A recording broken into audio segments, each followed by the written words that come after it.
இன்றைய முக்கிய செய்திகள். காசாவில் அமைதிக்கான நடவடிக்கைகளை தொடங்கியது இஸ்ரேல். ஆயுதங்களை ஒப்படைப்பதற்கு முன் படைகள் வெளியேற ஹமாஸ் நிபந்தனை. கரூர் துயரம் தொடர்பாக அரசியல் நோக்குடன் குற்றம் சாட்ட வேண்டாம், நீண்ட கால தீர்வை நோக்கி பயணிப்போம் என ஸ்டாலின் அழைப்பு. தமிழ்நாட்டில் 12 மாவட்டங்களில் கனமழைக்கான மஞ்சள் எச்சரிக்கை. தரை பாலங்கள் வெள்ளத்தில் மூழ்கியதால் போக்குவரத்து துண்டிப்பு. நாடாளுமன்றம் கொண்டு வந்த விதிமுறையை மாற்ற ட்ரம்புக்கு அதிகாரம் இல்லை. H1B விசா கட்டண உயர்வை எதிர்த்து அமெரிக்க நீதிமன்றத்தில் வழக்கு.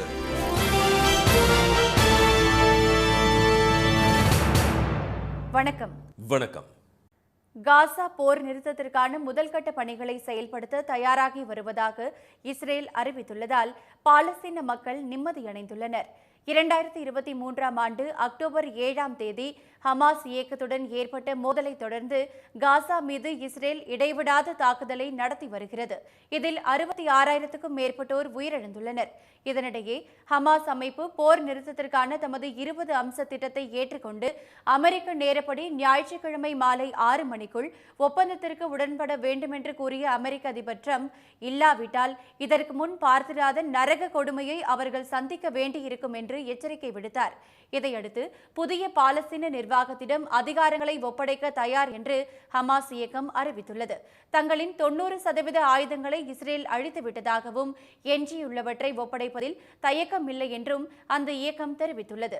ஆனால் அதற்கு முன் பாலஸ்தீன மண்ணிலிருந்து இஸ்ரேல் ராணுவம் முழுமையாக வெளியேற வேண்டும் என்று ஹமாஸ் இயக்கத்தின் மூத்த தலைவர்களில் ஒருவரான மௌசா அபு மர்சூக் நிபந்தனை விதித்துள்ளார். ஆயுதங்களை ஒப்படைப்பது தொடர்பாக பல்வேறு தரப்பினருடன் ஆலோசனை நடத்த வேண்டியுள்ளது என்று கூறியுள்ள மௌசா அபு மர்சூக், தங்கள் வசமுள்ள எஞ்சிய பிணை கைதிகளை உடனடியாக விடுவிக்க தயார் என்று அறிவித்துள்ளார். உயிரிழந்த பிணை கைதிகளின் உடல்களை தோண்டி எடுத்து ஒப்படைக்க சில மாதங்கள் அவகாசம் தேவைப்படும் என்றும் அவர் கூறியுள்ளார். இதனிடையே அமைதி பேச்சுவார்த்தைக்கு உதவிய கத்தார், சவுதி அரேபியா, எகிப்து, துருக்கி, ஜோர்டான் ஆகிய நாடுகளுக்கு நன்றி கூறுவதாகவும் பிணை கைதிகள் இஸ்ரேல் திரும்புவதை அவர்களது குடும்பத்தினர் மட்டுமின்றி தாமும் மகிழ்ச்சியுடன் எதிர்பார்த்து காத்திருப்பதாகவும் ட்ரம்ப் தெரிவித்துள்ளார். ட்ரம்ப் அறிவித்த திட்டத்தின்படி போர் நிறுத்தத்திற்கான முதல்கட்ட பணிகளை செயல்படுத்த ஆயத்தமாகி வருவதாக இஸ்ரேல் பிரதமர் நெதன்யாகு தெரிவித்துள்ளார். இது தொடர்பாக ட்ரம்ப் மற்றும் அவரது குழுவினருக்கு முழு ஒத்துழைப்பு அளிக்கப்படும் என இஸ்ரேல் பிரதமர் அலுவலகம் அறிவித்துள்ளது.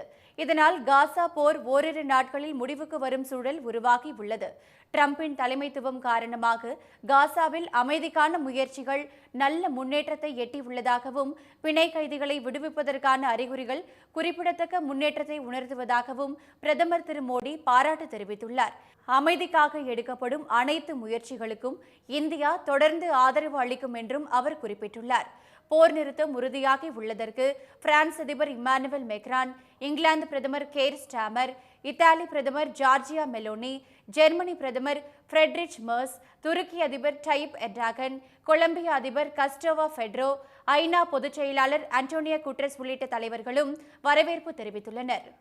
கரூர் சம்பவம் தொடர்பான உயர்நீதிமன்றத்தின் வழிகாட்டுதல்களின்படி நடவடிக்கை மேற்கொள்ளப்படும் என்று கூறியுள்ள முதலமைச்சர் திரு மு.க. ஸ்டாலின், அரசியல் நோக்குடன் ஒருவரை ஒருவர் குற்றம் சாட்டாமல் தீர்வை நோக்கி பயணிப்போம் என்று தெரிவித்துள்ளார். கரூரில் தாவேகா தலைவர் திரு விஜய் பிரச்சாரம் செய்தபோது கூட்ட நெரிசலில் சிக்கி 41 பேர் உயிரிழந்தனர். இது தொடர்பான வழக்கில் உயர்நீதிமன்ற மதுரை கிளை பிறப்பித்த உத்தரவில் நிலையான வழிகாட்டு நடைமுறைகளை அரசு ஏற்படுத்தும் வரை தமிழ்நாட்டில் தேசிய மற்றும் மாநில நெடுஞ்சாலைகளில் கட்சிகளும் அமைப்புகளும் கூட்டங்களை நடத்த அனுமதிக்க கூடாது என கூறப்பட்டிருந்தது. ரோட் ஷோ நடத்த வழிகாட்டு நெறிமுறைகள் வகுக்க உத்தரவிடக் கோரிய வழக்கை விசாரித்த சென்னை உயர்நீதிமன்றம் கூட்டத்தை ஏற்பாடு செய்த தாவேகாவை கடுமையாக விமர்சித்ததுடன் திரு விஜய் மீது வழக்கு பதியாதது ஏன் என கேள்வி எழுப்பியது. மேலும் கரூர் நெரிசல் சம்பவம் குறித்த வழக்கை விசாரிக்க சிறப்பு புலனாய்வு குழுவை அமைத்து உத்தரவிட்டது. இந்நிலையில் திரு ஸ்டாலின் இன்று வெளியிட்டுள்ள வலைதள பதிவில் கரூர் துயரம் குறித்து உயர்நீதிமன்றம் கூறிய கருத்துக்கள் மற்றும் வழிகாட்டுதல்கள் அனைத்தையும் அரசு மிக தீவிரமாக கவனத்தில் கொண்டு செயலாற்றி வருவதாக தெரிவித்துள்ளார். இந்த துயரத்தால் அனைவரும் நெஞ்சம் கலங்கி போயிருப்பதாகவும் அன்புக்குரியோரை இழந்து தவிக்கும் ஒவ்வொரு குடும்பத்தின் கண்ணீரையும் கண்டு தாம் தவிப்பதாகவும் அவர் குறிப்பிட்டுள்ளார். உயர்நீதிமன்ற உத்தரவின்படி அமைக்கப்பட்டுள்ள சிறப்பு புலனாய்வு குழுவின் விசாரணை மூலம் முழு உண்மையையும் வெளிக்கொண்டு வருவோம் என மாநிலத்தின் முதலமைச்சராக மக்களுக்கு உறுதியளிப்பதாக திரு ஸ்டாலின் தெரிவித்துள்ளார். பலவற்றிலும் இந்தியாவுக்கே முன்னோடியான தமிழ்நாடு கூட்ட நெரிசல் விபத்துக்களை தவிர்ப்பதிலும் நாட்டுக்கு வழிகாட்டும் என்று அவர் கூறியுள்ளார்.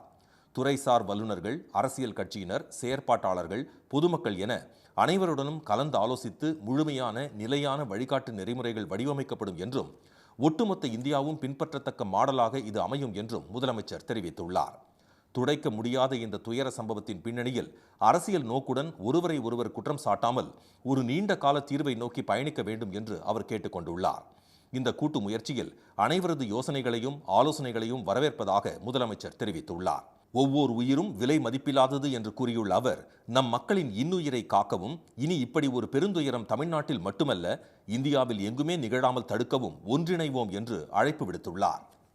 தமிழ்நாட்டில் பரவலாக மழை பெய்து வரும் நிலையில் இன்றும் நாளையும் 12 மாவட்டங்களில் கனமழைக்கான மஞ்சள் எச்சரிக்கை விடுக்கப்பட்டுள்ளது. கடந்த 24 மணி நேரத்தில் அதிகபட்சமாக கிருஷ்ணகிரி மாவட்டம் ஓசூரில் 12 சென்டிமீட்டர் மழை பதிவானது. தொடர் மழையால் ஓசூர் அடுத்த திப்பாளம் கிராமத்தில் தரைப்பாலம் நீரில் மூழ்கியது. இந்நிலையில் விவசாய பணிகளுக்காக 4 பேர் சென்ற வாகனம் பாலத்தில் சிக்கிக் கொண்டது.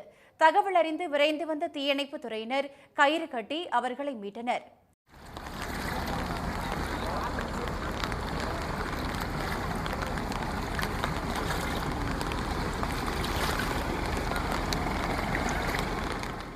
சூளகிரி அருகே அட்டக்குறுகியில் குட்டை நிரம்பி வெளியேறிய நீர் சென்னை பெங்களூர் தேசிய நெடுஞ்சாலையில் தேங்கியதால் வாகன ஓட்டிகள் சிரமத்திற்கு ஆளாகினர்.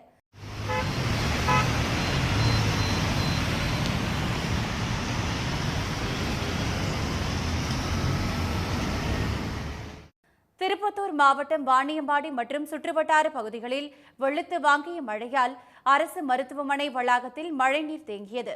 நகராட்சி ஊழியர்கள் விரைந்து சென்று மழைநீரை அப்புறப்படுத்தும் பணியில் ஈடுபட்டனர்.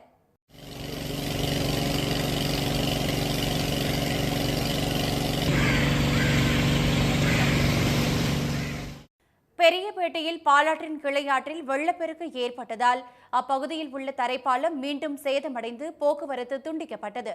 இதனால் பெரியபேட்டை, கொடையாஞ்சி, அம்பலூர் ஆகிய பகுதிகளுக்கு நீண்ட தூரம் சுற்றி செல்ல வேண்டிய நிலை ஏற்பட்டுள்ளது. அண்மை காலமாக ராமநாதபுரம் மாவட்டத்தில் வெயில் சுட்டெரித்த நிலையில் ராமேஸ்வரம் தீவு பகுதியில் 1 மணி நேரத்திற்கு மேலாக கனமழை பெய்தது பொதுமக்களுக்கு மகிழ்வை தந்தது. இதனிடையே தமிழக பகுதிகளில் மேல்நிலவும் வளிமண்டல கீழடுக்கு சுழற்சியால் கிருஷ்ணகிரி, தருமபுரி, சேலம், திருப்பத்தூர், நாமக்கல், திருச்சி, திண்டுக்கல், மதுரை, தேனி, விருதுநகர், சிவகங்கை, ராமநாதபுரம் ஆகிய 12 மாவட்டங்களில் இன்றும் நாளையும் கனமழை பெய்யும் என்று சென்னை வானிலை மையம் அறிவித்துள்ளது. தமிழ்நாடு மற்றும் புதுச்சேரியில் வரும் 10ஆம் தேதி வரை மழை தொடரும் என்றும் வானிலை மையம் தெரிவித்துள்ளது. H-1B விசாவுக்கான கட்டணத்தை $1,00,000 உயர்த்திய அமெரிக்க அதிபர் டிரம்பின் உத்தரவை ரத்து செய்ய கோரி அந்நாட்டு நீதிமன்றத்தில் வழக்கு தொடரப்பட்டுள்ளது. அமெரிக்காவில் தங்கி பணியாற்றுவதற்கான H-1B விசா பெற்று இந்தியா, சீனா, தென்கொரியா உள்ளிட்ட பல்வேறு நாடுகளைச் சேர்ந்த 13 லட்சத்திற்கும் மேற்பட்ட ஊழியர்கள் அமெரிக்காவில் உள்ள நிறுவனங்களில் பணியாற்றி வருகின்றனர். இந்நிலையில் இந்த விசாவை பெறுவதற்கான கட்டணத்தை $1,32,200 இருந்து $88 லட்சம் உயர்த்தி அண்மையில் ட்ரம்ப் உத்தரவிட்டார். இது இந்தியா உட்பட பல்வேறு நாடுகளைச் சேர்ந்த ஊழியர்களை அதிர்ச்சிக்குள்ளாக்கியது. இந்நிலையில் இந்த கட்டண உயர்வுக்கு தடை விதிக்குமாறு சான் பிரான்சிஸ்கோ மாவட்ட நீதிமன்றத்தில் சுகாதார நிறுவனங்கள், பல்கலைக்கழகங்கள் உள்ளிட்ட பல்வேறு நிறுவனங்களைச் சேர்ந்த தொழிற்சங்கங்கள் சார்பில் வழக்கு தொடரப்பட்டுள்ளது.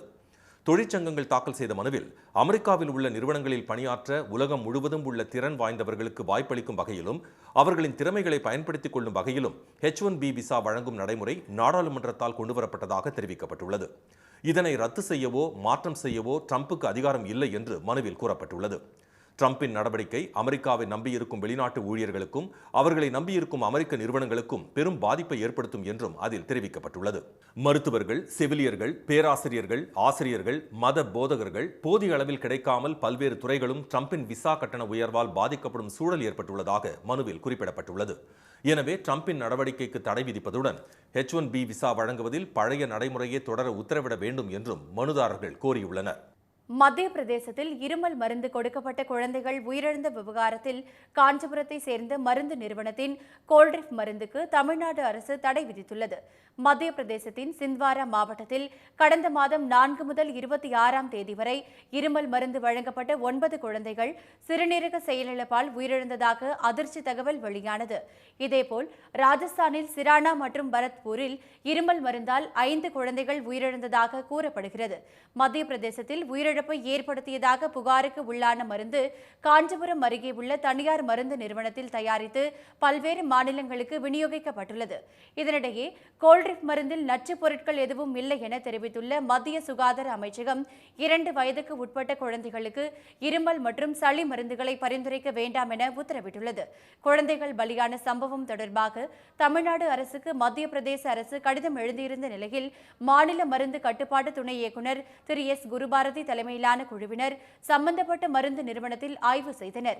இதையடுத்து அவர் வெளியிட்டுள்ள அறிக்கையில் மறு உத்தரவு வரும் வரை தமிழ்நாடு முழுவதும் கோல்ட்ரிப் மருந்தின் விற்பனை மற்றும் விநியோகத்தை நிறுத்தி வைக்க உத்தரவு பிறப்பிக்கப்பட்டுள்ளதாக தெரிவிக்கப்பட்டுள்ளது.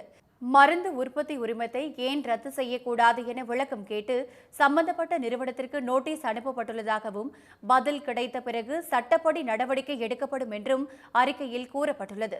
கோல்ட்ரிப் மருந்தில் டை எத்திலின் கிளைகால் என்ற பெயிண்ட் மற்றும் துணிகளுக்கு நிறமூட்டும் ரசாயனம் இருந்தது கண்டறியப்பட்டதாக தமிழ்நாடு உணவு பாதுகாப்பு மற்றும் மருந்து நிர்வாகத்துறை அதிகாரிகள் தெரிவித்தனர்.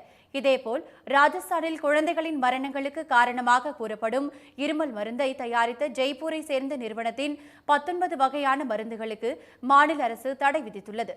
மேலும் சோதனையில் தரமற்றதாக இருந்ததால் அனைத்து நிறுவனங்களின் இருமல் மருந்துகளுக்கும் ராஜஸ்தானில் தடை விதிக்கப்பட்டுள்ளது. இந்த விவகாரம் தொடர்பாக முழுமையாக விசாரணை நடத்தவும் அம்மாநில அரசு உத்தரவிட்டுள்ளது.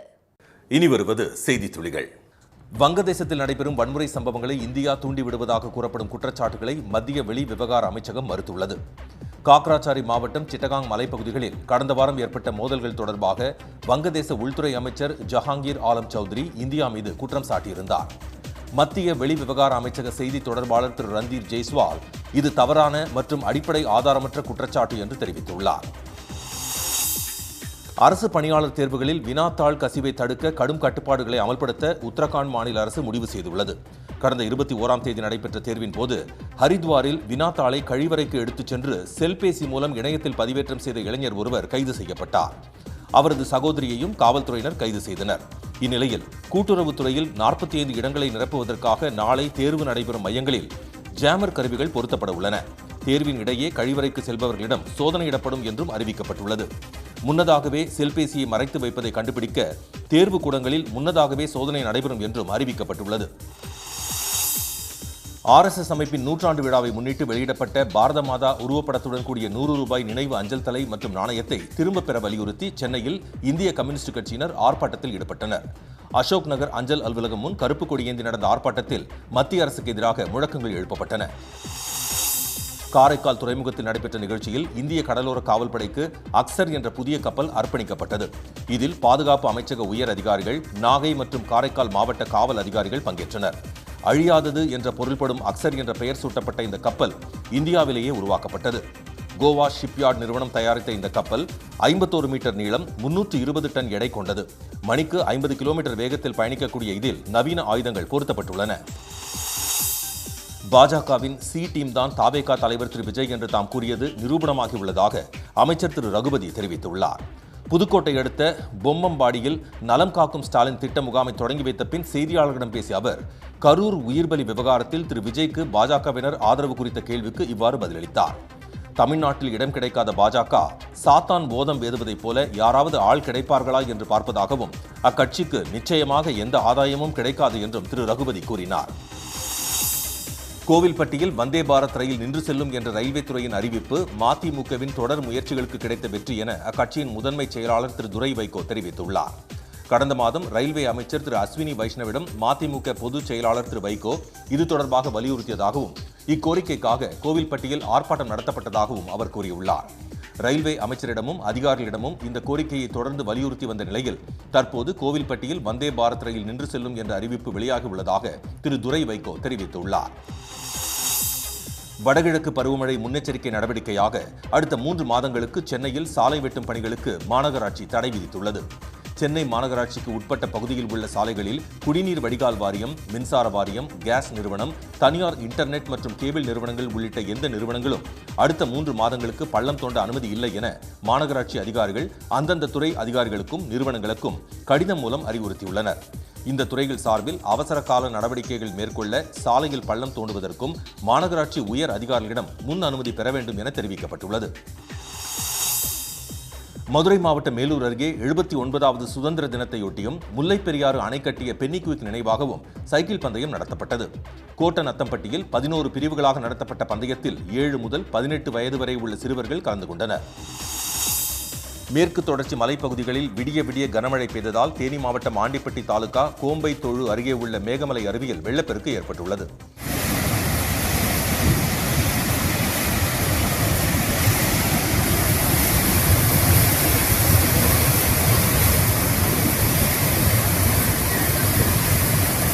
காற்றாற்று வெள்ளம் போல தண்ணீர் கொட்டுவதால் சுற்றுலா பயணிகள் அருவியில் குளிக்க வனத்துறையினர் தடை விதித்துள்ளனர்.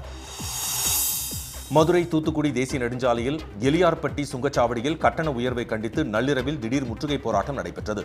உள்ளூர் வாகனங்களுக்கு கூடுதல் கட்டணம் வசூலிக்கப்படுவதாக புகார் செய்தும் நடவடிக்கை எடுக்கப்படாததால் எலியார்பட்டி, பாரப்பட்டி, வலையங்குளம் உள்ளிட்ட கிராமங்களைச் சேர்ந்தவர்கள் திடீர் போராட்டம் நடத்தினர். அவர் எப்பயுமே திமிராதான்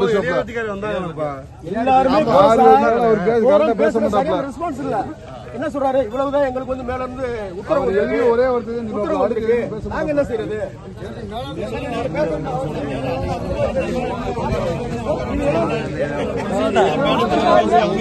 நூற்றுக்கும் மேற்பட்ட வாகனங்கள் 2 மணி நேரம் காத்திருந்த நிலையில் காவல்துறையினரின் சமரச பேச்சுவார்த்தைக்கு பின் முற்றுகை போராட்டம் முடிவுக்கு வந்தது. திருப்பதி ஏழுமலையான் கோவில் உள்ள திருமலையில் விடிய விடிய கனமழை கொட்டியதால் சுவாமி தரிசனத்திற்காக வரிசையில் காத்திருந்த பக்தர்கள் சிரமத்திற்கு உள்ளாகினர். 4 மாட வீதிகளிலும் அமைக்கப்பட்டுள்ள பந்தல்களிலும் மாடங்களிலும் பலர் தஞ்சமடைந்தனர். கோவில் முன்பு தாழ்வான பகுதிகளில் மழை நீர் தேங்கியது. திருப்பதி நகரிலும் பல இடங்களில் கால்வாய்களில் அடைப்பு ஏற்பட்டதால் மழை நீருடன் கழிவுநீர் கலந்து சாலைகளில் தேங்கியது. சென்னையில் இருந்து துபாய்க்கு விமானம் மூலம் கடத்த முயன்ற 52 லட்சம் ரூபாய் மதிப்புள்ள வெளிநாட்டு பணம் சிக்கியது. பயணி ஒருவர் சூட்கேஸ் ரகசிய அறையில் அமெரிக்க டாலர், யூரோ உள்ளிட்டவற்றை மறைத்து வைத்திருந்தது பாதுகாப்பு அதிகாரிகளின் ஸ்கேன் சோதனையில் தெரியவந்தது. சென்னையை சேர்ந்த அந்த பயணியிடம் சுங்கத்துறை அதிகாரிகள் விசாரணை நடத்தி வருகின்றனர். சென்னையில் இன்று ஆபரண தங்கத்தின் விலை சவரனுக்கு 400 ரூபாய் அதிகரித்து ஒரு சவரன் 87,600 ரூபாயாகவும் 1 கிராம் 10,950 ரூபாயாகவும் உள்ளது. வெள்ளி விலை கிராமுக்கு 3 ரூபாய் உயர்ந்து 1 கிராம் 165 ரூபாயாக உள்ளது. மீண்டும் இன்றைய முக்கிய செய்திகள். காசா போர் நிறுத்தத்திற்கான முதல்கட்ட பணிகளை செயல்படுத்த தயாராகி வருவதாக இஸ்ரேல் அறிவித்துள்ளதால் பாலஸ்தீன மக்கள் நிம்மதியடைந்துள்ளனர். கரூர் சம்பவம் தொடர்பாக அரசியல் நோக்குடன் ஒருவரை ஒருவர் குற்றம் சாட்டாமல் தீர்வை நோக்கி பயணிப்போம் என்று முதலமைச்சர் ஸ்டாலின் தெரிவித்துள்ளார். H1B விசாவுக்கான கட்டணத்தை $1 லட்சம் உயர்த்திய அதிபர் டிரம்பின் உத்தரவை ரத்து செய்ய கோரி அந்நாட்டு நீதிமன்றத்தில் வழக்கு தொடரப்பட்டுள்ளது. இத்துடன் இந்த செய்திகள் நிறைவடைகின்றன. மீண்டும் சன் டிவியில் செய்திகள் காலை 7:30 மணிக்கு. செய்திகளை உடனுக்குடன் தெரிந்து கொள்ள QR கோடை ஸ்கேன் செய்து சன் நியூஸ் வாட்ஸ்அப் சேனலில் இணைந்திருங்கள். வணக்கம். வணக்கம்.